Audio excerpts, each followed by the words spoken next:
Hey everyone, welcome to Judging for the Win. I'm Dave, and this is my daily ruling. Today's question was suggested independently from a few sources.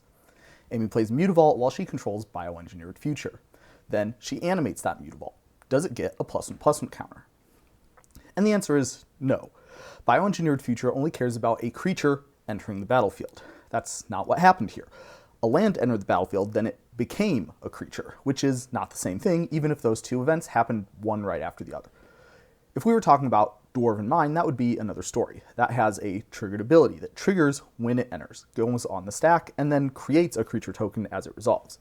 The token is definitely created after Dwarven Mine enters the battlefield, so Bioengineered Future would give the dwarf token a counter. Okay, well, what about if Amy plays a Dryad Arbor as her land for turn?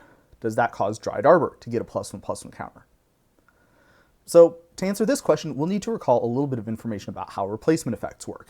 Anything that says a permanent enters the battlefield with counters on it, the way Bioengineered Future does, is a replacement effect. Now, the way these work is that it'll watch out for any time a creature is entering the battlefield under your control, and it will replace that event with a new, modified event, that creature entering with counters on it. Now, here's the rub. In order for that to work as I've described, the replacement effect needs to exist and apply before the event that it replaces actually happens. Therefore, at the time Bioengineered Future is deciding how many +1/+1 counters Amy's Dryad Arbor should get, no lands have yet entered the battlefield under her control this turn. Accordingly, the Dryad Arbor will not get any +1/+1 counters. Now, this principle works in reverse too.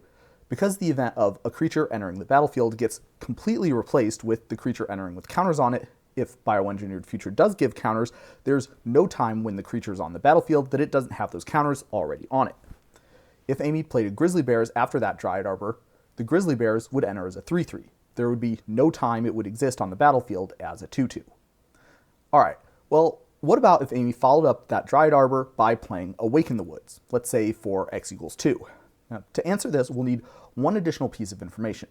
When the game is doing the same action on multiple objects, the default is for that action to be performed on all of those objects simultaneously.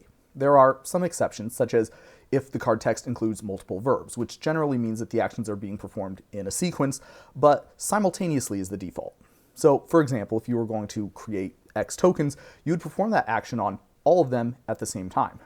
Just like before, the replacement effect from Bioengineered Future applies before the event of creating 2 tokens happens in the game. So that means each of Amy's Awaken the Woods tokens would only enter the battlefield with one +1/+1 counter on from the land that she played before she cast the spell.